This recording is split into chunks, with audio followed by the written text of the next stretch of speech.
Let's look at how to sow and grow beetroot. Beetroot comes in a massive variety of different colours, which are really, really fun to grow.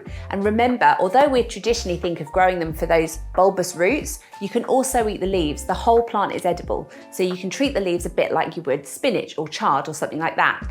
So when you're sowing beetroot, you've got two different ways you can do it. You can sow it directly where you want it to grow.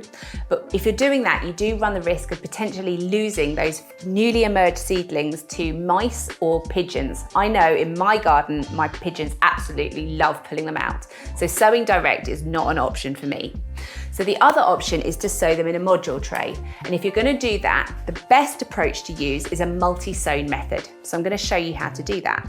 So to keep your supply of beetroot going all the way through the year, you want to start sowing from around about a month before the last frost date, and then sow another batch every month or so, all the way through till August. And by doing that, you can basically be eating beetroot through pretty much 3/4 of the year.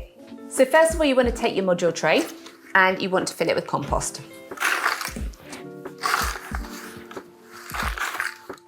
So when you've filled your tray, put it on a nice flat surface and give it a pat, just to get rid of any big air pockets that might be down in that soil. Now, the next thing you want to do is you want to take a finger and make a hole about to the first knuckle on your finger in every hole. Now, the multi-sown method basically just means you are sowing multiple plants in one hole.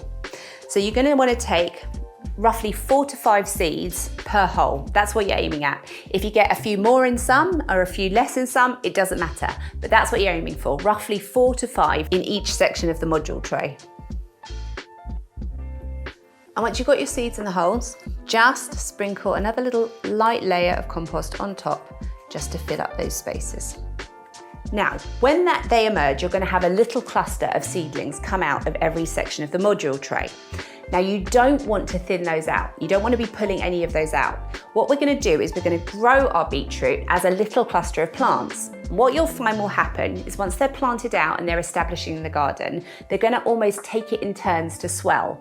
And as you're harvesting them, you take off the biggest beetroot, and that will leave enough room for the next one to swell in turn. It's a really great way to grow, and it saves a lot of space, and beetroot really thrive when grown in this way. Now, beetroot doesn't need an awful lot of heat to germinate, so you're fine with this one out in a cold frame or a greenhouse. You just want to make sure that you keep it nice and moist. Beetroot is kind of semi-frost tolerant, so you can plant it out around the end of the frost time. It will tolerate a light frost. If you think there's going to be a heavy frost, you may want to consider protecting it with a cloche or a little bit of fleece. If you want to give beetroot a go, check out our range in our seed shop. We've got all sorts of exciting options for you in our ever-growing range at shegrowsveg.com.